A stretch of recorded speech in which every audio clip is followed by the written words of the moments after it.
그의 제자들이 밤에 사울을 광주리에 담아 성벽에서 달아 내리니라.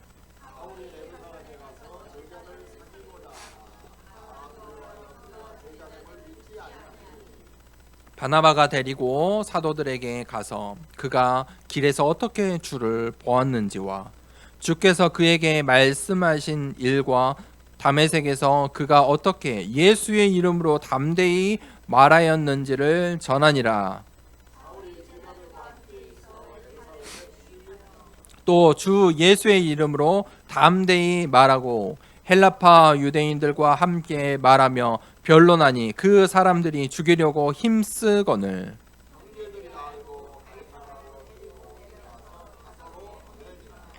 그리하여 온 유대와 갈릴리와 사마리아 교회가 평안하여 든든히 서가고 주를 경외함과 성령의 위로로 진행하여 수가 더 많아지니라.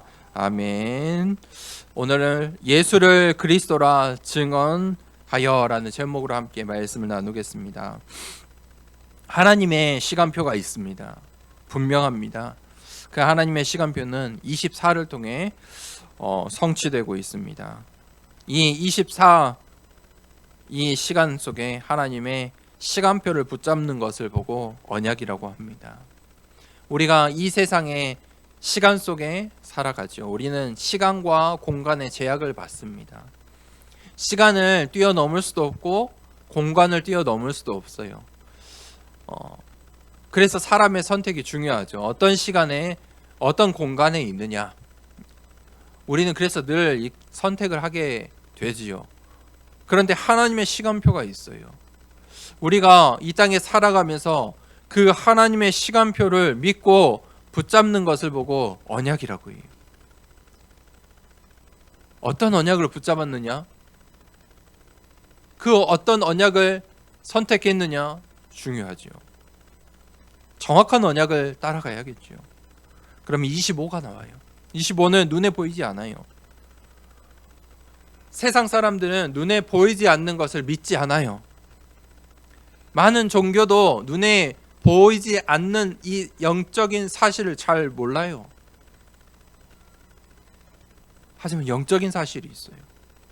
성경은 그 영적인 사실에 대해서 아주 분명하게 이야기하고 있어요. 그래서 성경적인 세계관이 무엇이에요? 하나님의 나라, 사단의 나라, 이 세상의 나라가 있다. 성경은 그 세 관점으로 늘 기록되어 있어요. 하나님 나라의 일이 있어요. 그것이 25예요. 그 속에 하나님의 영원이라는 비밀이 있어요. 하나님께서 이 하나님의 시간표는 영원 전에 예정되었어요. 한 사람을 택하신 것도 영원 전부터, 창세 전부터 나를 선택하셨어요.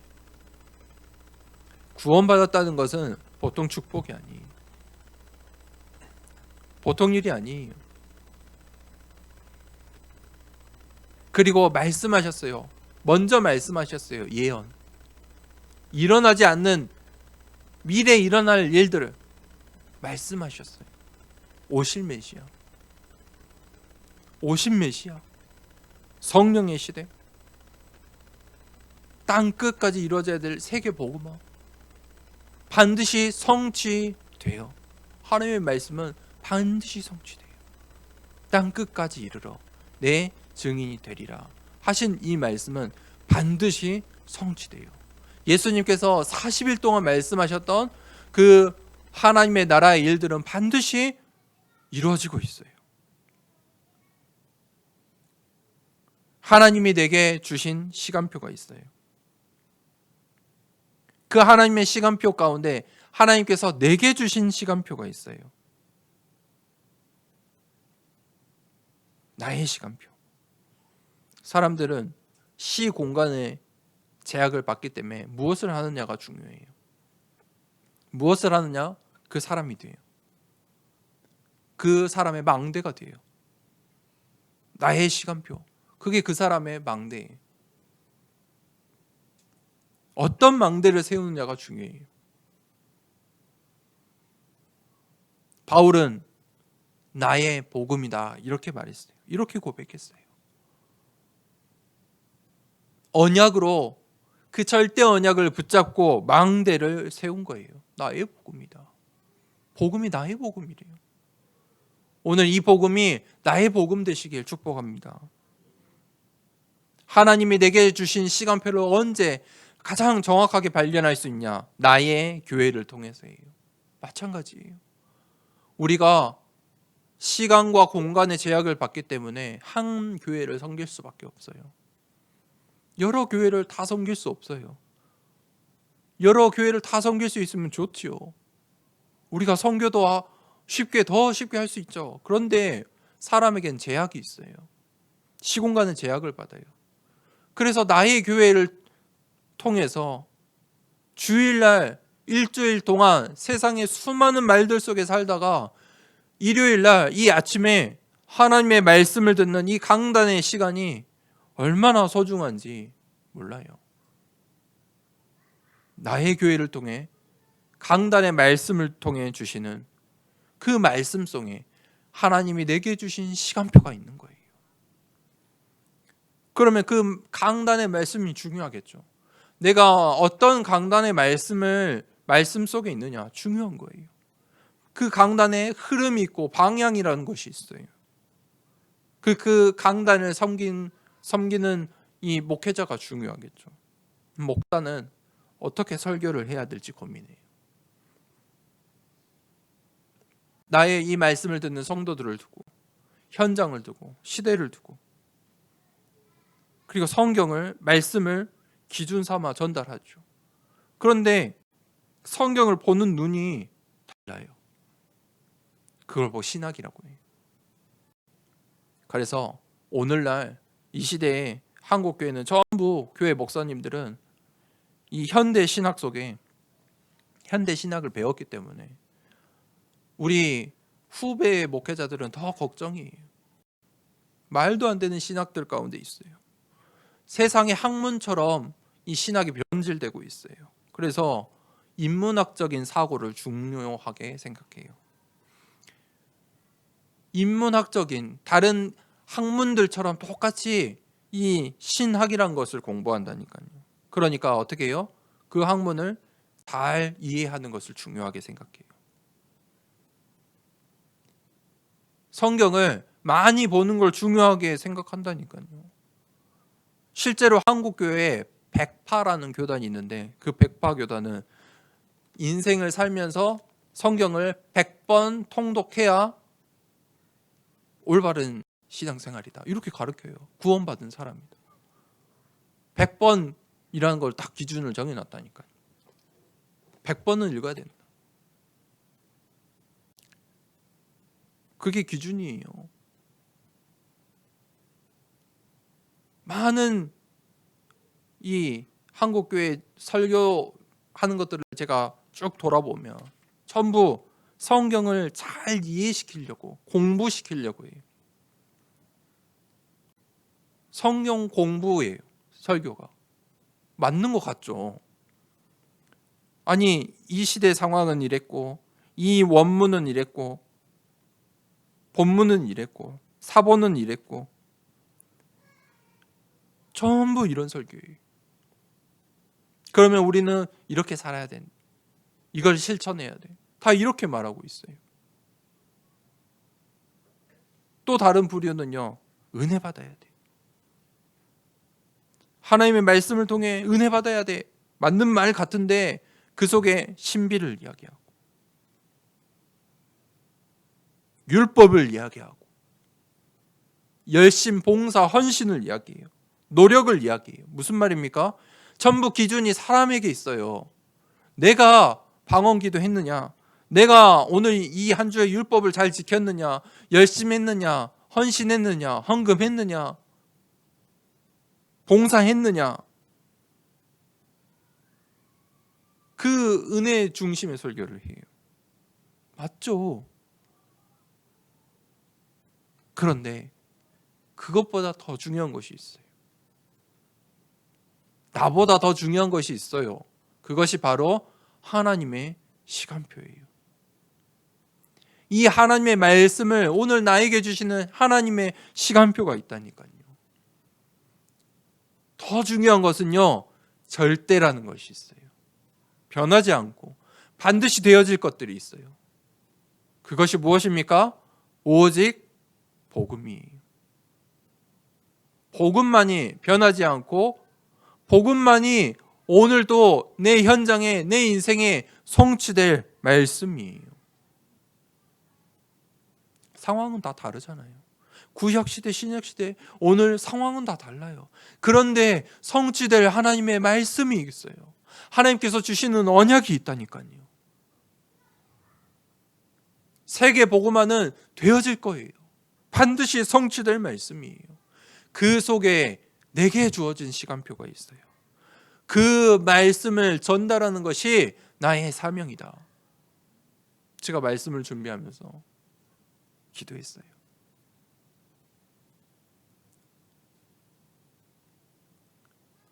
그러면 이 하나님의 말씀, 현장을 향한 하나님의 시간표가 있어요. 늘 그랬어요. 시대마다 시대를 향한 하나님의 시간표. 그 시대마다 그 강대국을 향한 하나님의 시간표. 우리가 읽고 있는 이 사도행전의 그 당시에는 로마를 향한 하나님의 시간표 있죠. 그 여정이잖아요. 그 지역을 향한 시간표. 오늘 우리가 다메섹이라는 지역을 보잖아요. 그곳에 먼저 사단의 견고한 진들을 무너뜨려라. 그럴 때마다 전도와 선교의 문들이 열렸어요. 제자들이 세워졌어요. 아나니아 한 사람 때문에.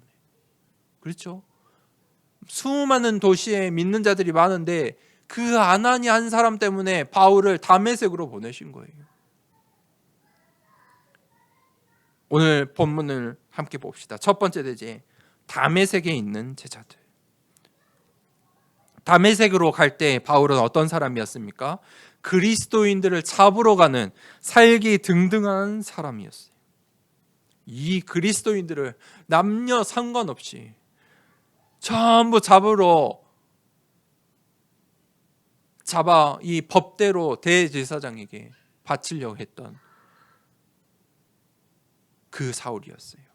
그런데 그 사울에게 그리스도의 빛이 둘러 임했어요. 그리고 무엇을 주셨습니까? 천명, 소명, 사명을 주셨어요. 누구를 통해서요? 아나니아를 통해서요. 아나니아를 통해서 이제 언약을 전달하도록 하셨어요. 오늘 말씀에 이 바울이 이 다메섹에서 3년의 기간 동안 있었어요. 이 아나니아에게 이 언약을 전달받고 또 초대교회에 바울이 알지 못하는 그 중요한 그 역사를, 스토리들을 전달받았겠죠. 무엇을 아나니아가 전달했을까요? 갈보리 산의 언약. 예수님께서 십자가에서 다 이루셨다. 아나니아가 무엇을 전달했을까요? 감람산의 언약. 예수님께서 감람산에서 40일 동안 말씀하셨는데 하나님 나라의 일들에 대해서 설명하셨다. 마가 다락방의 언약. 그 언약을 붙잡은 자들이 이제 감람산에서 내려와 예루살렘의 마가의 다락방의 집에 모여서 오로지 기도할 때 성령이 임했다. 그것이 초대교회의 시작이다. 그 망대가 세워졌다. 그 언약을 아나니아가 바울에게 3년 동안 전달한 것이.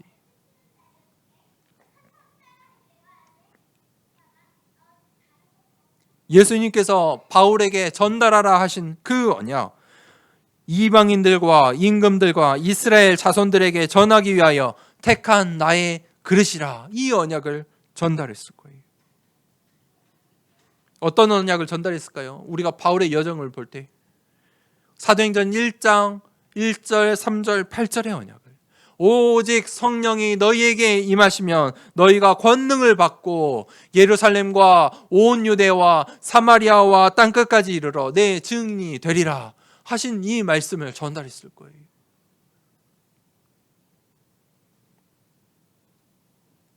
그러면서 사도행전 9장 16절에 중요한 말씀을 하셨죠. 그는 누구예요? 사울이죠. 내 이름을 위하여 얼마나 고난을 받아야 할 것을 내가 그에게 보이리라. 또 이 일을 위하여 일어날 고난에 대해서도 이야기하셨어요. 자, 2, 3년 동안 바울은 미리의 응답을 받은 거예요. 미리 이 언약의 여정을 어디를 향해 가야 될지, 그 여정 속에 있어야 될 일들을 미리 본 거예요. 그 CVDIP를 미리 준비했어요. 미리 응답을 받았어요. 이 언약을 받고 20절에 이 담메색에서 이제 제자들과 함께 했는데, 그리고 즉시로 각 회당에서 예수가 하나님의 아들이심을 전파하니라.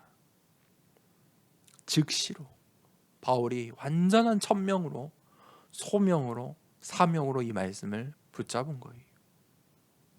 즉시로 예수가 하나님의 아들이심을 전파했어요. 유대인들이 왜 예수님을 죽였고 왜 그리스도인들을 잡으러 다녔습니까? 예수님의 죄목이 무엇이었습니까? 십자가에서 죄목이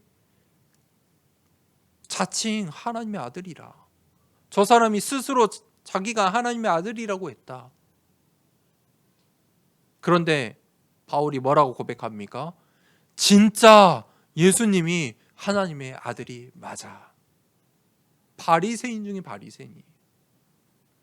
그것 때문에 화가 났고 살기가 등등했는데 예수 그리스도의 빛이 둘러 임하고 천명, 소명, 사명이 주어지고 그것을 언약으로 붙잡은 바울이 이제 완전히 바뀐 거예요. 확신한 거예요. 절대를 붙잡은 거예요. 예수님이 하나님의 아들이 맞다. 이것을 이제 전파하기 시작했어요. 22절에 사울은 힘을 더 얻어 예수를 그리스도라 증언하여. 이제 메시지가 더 분명해졌어요. 예수가 그리스도다.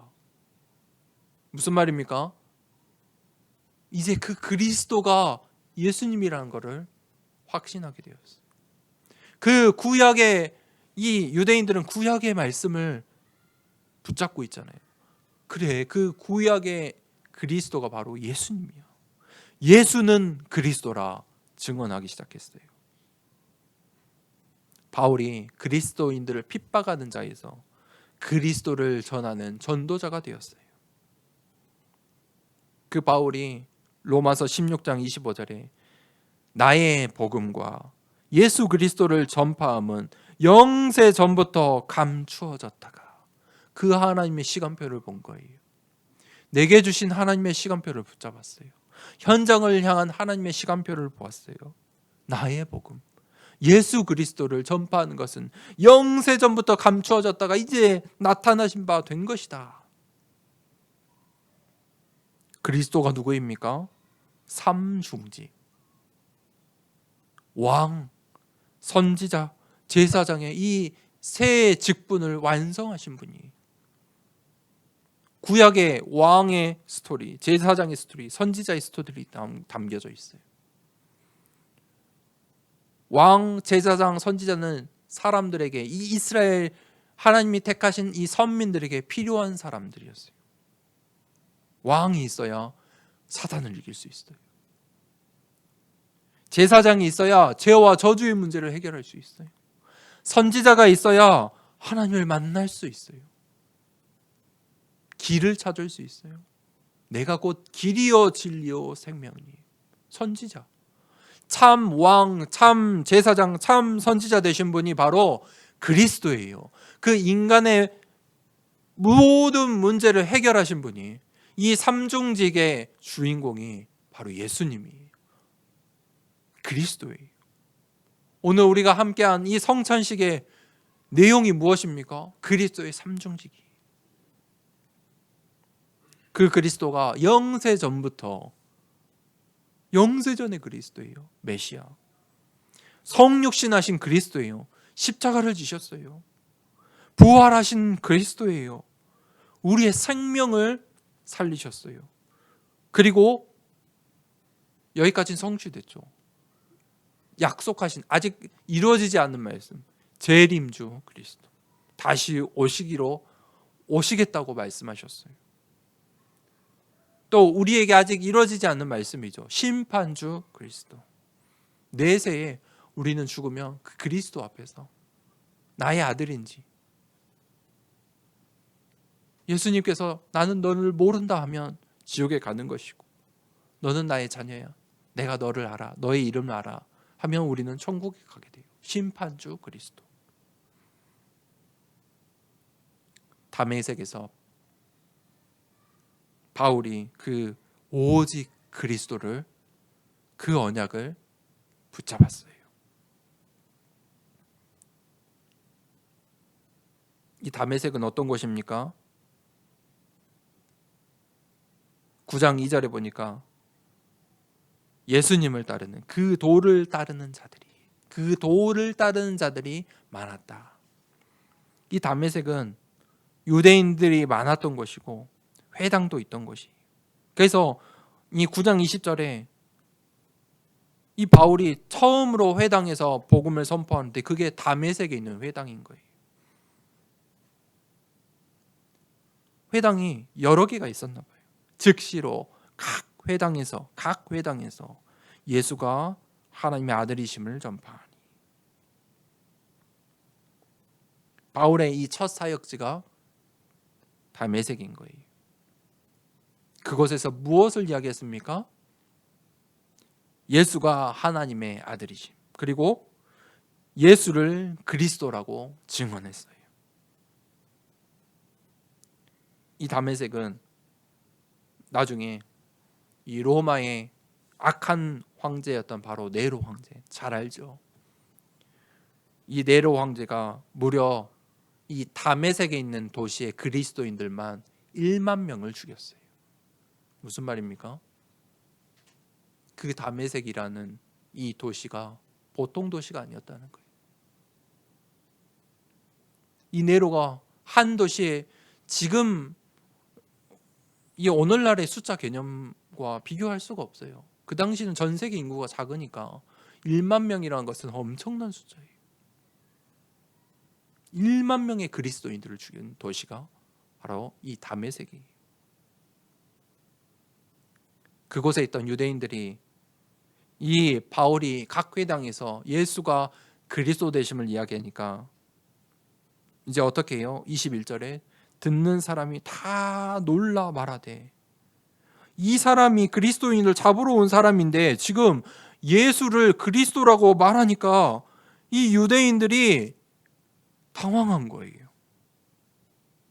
그러니까 이 유대인들은 이제 어떻게 합니까? 23절에 유대인들이 사울 죽이기를 공모하더니, 이 유대인들이 바울이 예수가 그리스도라고 증언하니까 이제 사울을 죽이기 위해서 작전을 짭니다. 팀을 만들어요. 24절 보세요. 그 계교가 사울에게 알려지니라. 그들이 그를 죽이려고 밤낮으로 성문까지 지키거늘. 밤낮으로. 바울을 죽이려고 밤낮으로. 24한 거예요. 이게 유대인들의 상태예요. 유대인들의 24가 무엇입니까? 밤낮으로 전도자를 죽이는 일이에요.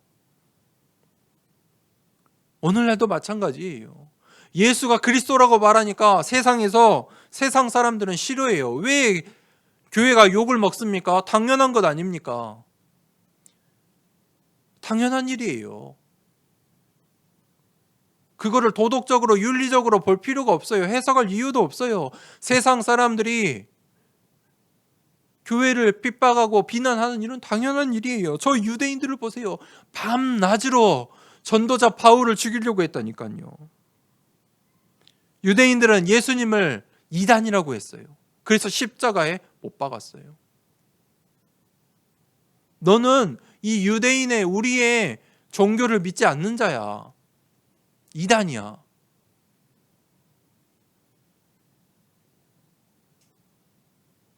그리고 예수님께서 십자가에 죽으시고 그들은 이제 그리스도인들은 그 도를 따르는 자들을 그리스도인들을 이단이라 했어요.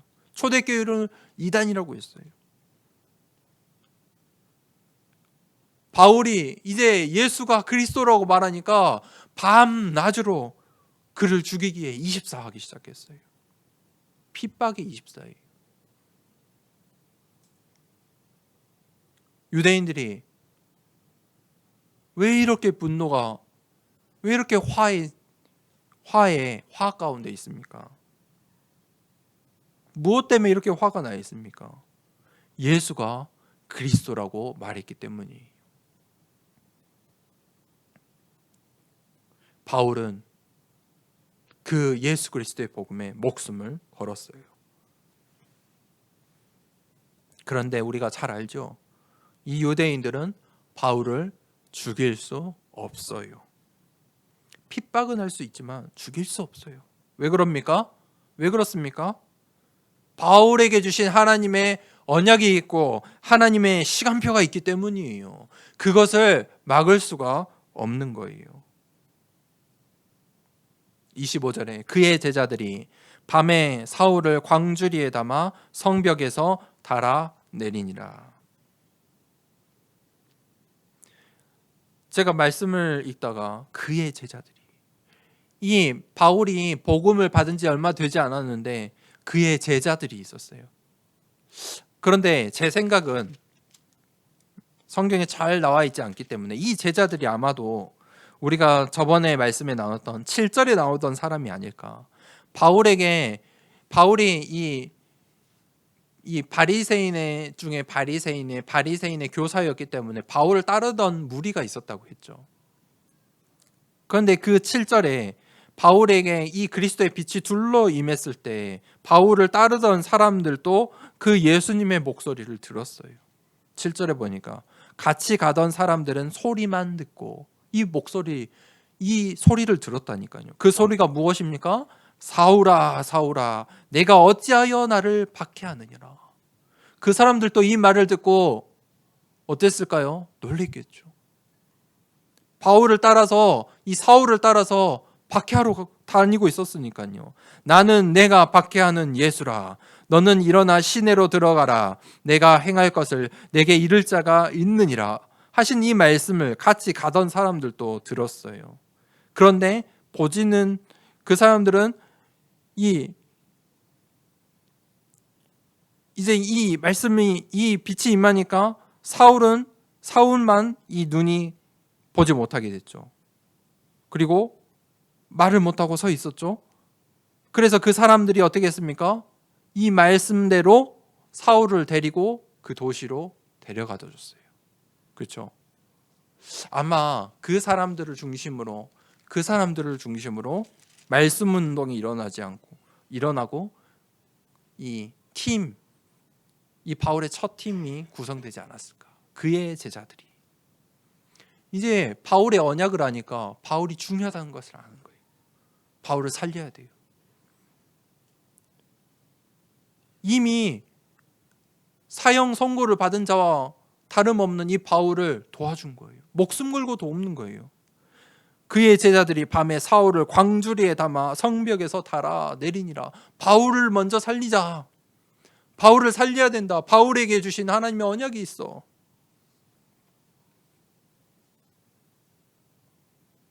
이 담메색이라는 도시가 보통 도시가 아닌 거예요.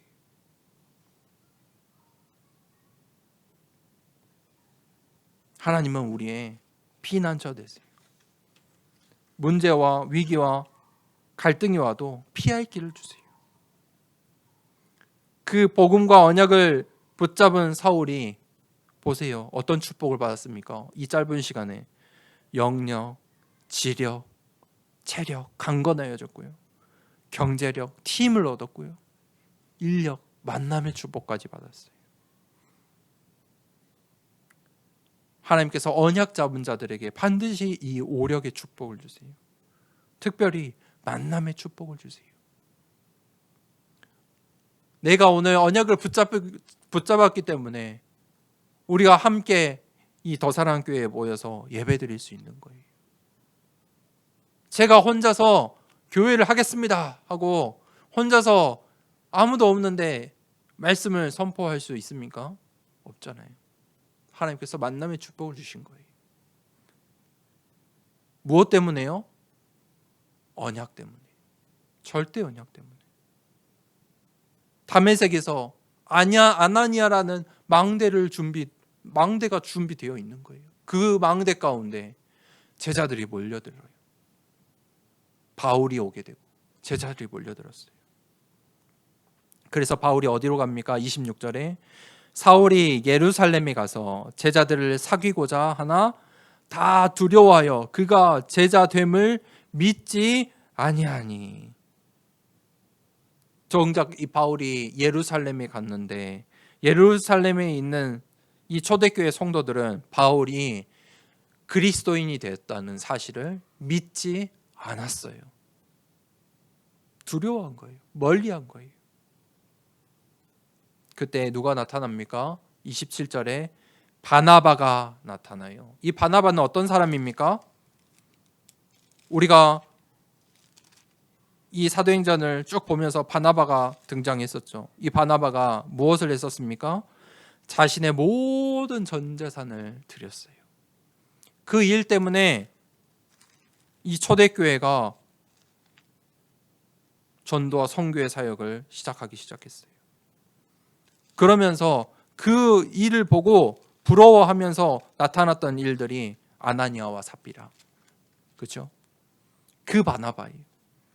이 바나바가 바울을 본 거예요. 이 바나바가 바울이 어떤 사람인지를 알았어요. 무슨 말입니까? 이 바나바가 어떤 사람이에요? 언약을 붙잡은 사람이요. 24 기도 속에 있는 사람이에요. 만남을 알아보는 거예요. 전도자 바울. 하나님이 쓰실 바울. 바울에게 주신 언약.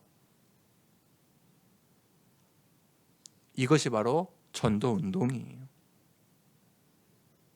바나바가 바울의 동역자가 되기로 했어요.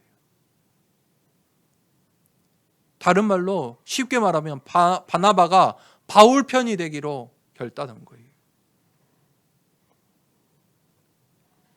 그때 어떤 일들이 일어납니까? 29절에 주 예수의 이름으로 담대히 말하고 헬라파 유대인들과 함께 말하며 변론하니 그 사람들이 죽이려고 힘쓰거늘. 30절에 형제들이 알고 가이사랴로 데리고 내려가서 다소로 보내니라. 31절에 그리하여 온 유대와 갈릴리와 사마리아 교회가 평안하여 든든히 서가고. 오늘 우리가 9장 말씀을 보고 있지만 이 8장에 7장 8장에 어떤 일이 있었습니까? 7장에 스데반의 복음을 선포하고 8장에 핍박의 시대가 열렸어요. 스데반의 이 환란에 인해서 핍박의 시대가 열렸어요. 그래서 제자들이 어쩔 수 없이 전부 다 흩어지게 됐잖아요. 그 흩어진 사람 중에 빌립은 사마리아에 복음을 전하기 시작했죠. 그런데 그 흩어진 자들 때문에 그 흩어진 자들로 어떻게 됐어요? 온 유대와 갈릴리와 사마리아의 교회가 선 거예요. 이게 하나님의 시간표예요. 스데반의 핍박으로 유대와 사마리아까지 교회가 서기 시작했어요. 그리고 그 교회가 어쨌다고요? 핍박의 시대인데 평안했어요. 평안하여 든든히 서갔다. 이 유대인들이 그냥 뒀습니까? 아니잖아요. 바울에게 하는 것만 보아도 무섭잖아요. 두렵잖아요. 바울을 밤낮으로 지키려고 팀을 짤 정도인데 그 교회들은 어떻게 해요? 평안했고 든든히 서갔다. 핍박이 이 복음 운동을 막을 수 없어요. 유대인들이 바울을 막을 수가 없어요. 세상이 예수가 그리스도 되시는 이 복음을 막을 수가 없어요. 이 세상이 정통이 이 세상의 정치가 경제가 그 어떤 나라도 복음 운동을 전도 운동을 막을 수가 없어요. 우리에게 문제와 위기와 갈등이 와요. 그것은 뭐라고요? 응답의 시간표예요. 이 스데반의 집사의 환란이라는 핍박의 시간표 속에 도리어 이제는 예루살렘을 벗어나서 유대와 갈릴리와 사마리아에 교회가 서기 시작한 거예요. 이 바울을 보세요. 바울은 22절에도 이렇게 나와 있어요. 사울은 힘을 더 얻어 예수를 그리스도라 증언했다. 힘을 얻어서 예수를 그리스도라 전달했어요. 27절에도 예수의 이름을 담대히 말하고 전했어요. 29절에도 주 예수의 이름으로 담대히 말했어요. 바울은 오직 예수가 그리스도라고 말했어요. 다른 말 하지 않았어요. 이것이 우리가 해야 되는 오직이에요. 나의 열심으로 할 수 있는 것이 없어요. 나의 열심으로는 그 사단의 견고한 진을 무너뜨릴 수 없어요. 그 세상의 핍박으로는, 환난으로는 하나님의 나라를 무너뜨릴 수 없어요. 오직 복음 운동하는 교회가 어떻게 됩니까? 평안하고 든든히 서갈 수밖에 없어요. 주를 경외함과 성령의 위로로 진행하여, 시간표가 있다는 거예요. 진행하여. 결론은 어떻게 돼요? 수가 더 많아지니라. 수가 더 많아지니라. 왜 수가 더 많아집니까? 당연한 이치인 거예요. 그리스도인들이 핍박의 시대인데 그리스도인들의 수가, 교회가 더 많아지니라. 우리 더사랑교회가 오직 복음 운동할 때 교회가 평안하여지고 든든히 서가고 주를 경외함과 성령의 위로로 진행하여 수가 더 많아지는 축복이 있길 기도합니다. 빌립보서 우리 말씀을 함께 읽고 이 결론을 보고 마칠 건데, 빌립보서 1장을 우리 한번 봅시다. 빌립보서 1장 12절입니다. 바울이 붙잡은 복음이. 빌립보서 1장 12절을 우리 함께 찾아서 읽겠습니다. 빌립보서 1장 12절을 읽습니다. 형제들아, 내가 당한 일이 도리어 복음 전파의 진전이 된 줄을 너희가 알기를 원하노라. 아멘. 1장 21절을 또 함께 읽겠습니다. 21절입니다. 이는 내게 사는 것이 그리스도니 죽는 것도 유익함이라. 아멘. 그리스도의 답을 낸 바울이. 결론입니다. 예수님께서 이 해록 선전을 방문하셨어요. 이게 공생의 사역에 아주 시작하는 이 시점에 중요한 일이에요. 중요한 사건이에요.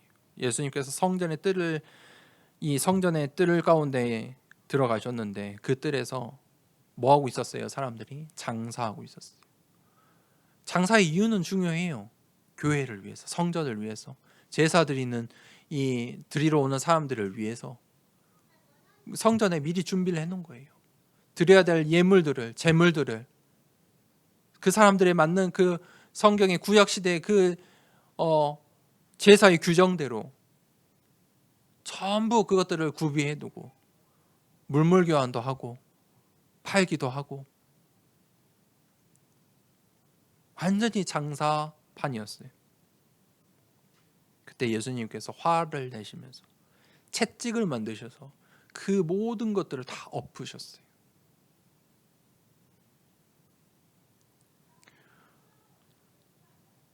그곳은 원래 그 성전의 뜰은 무엇이 있어야 됩니까?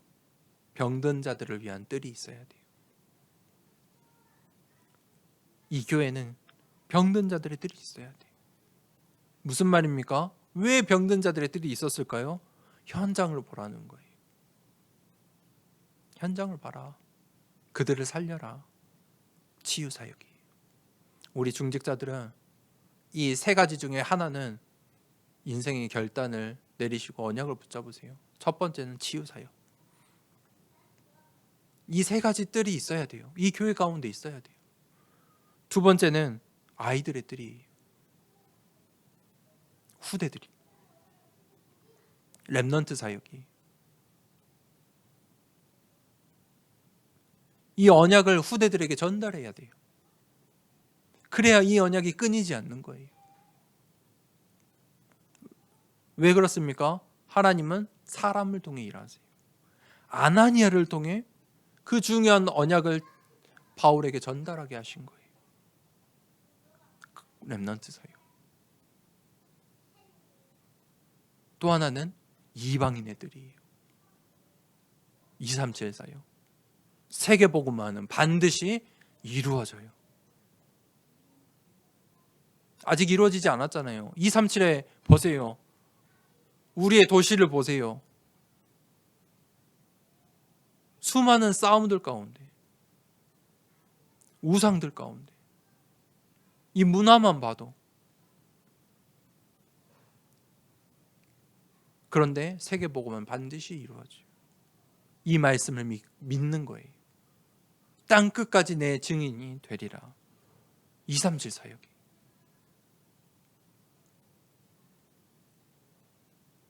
이 사역들을 하나님께서 교회에 주셨어요. 특별히 우리 렘넌트 사역을 위해서 교회가 필요한 거예요. 교회가 있어야 언약이 전달되죠. 후대, 사람이 있어야 되잖아요. 사람이 있어야 이 언약이 100년 후에 또 후대들에게 전달되죠. 그래서 교회가 있어야 돼요. 그래서 그 교회 가운데 수가 많아지니라. 이게 필요한 거예요. 무엇 때문에요? 언약 때문에요. 오늘 바울은 그 언약을 붙잡고 담대히 외쳤어요. 예수를 그리스도라 증언하니.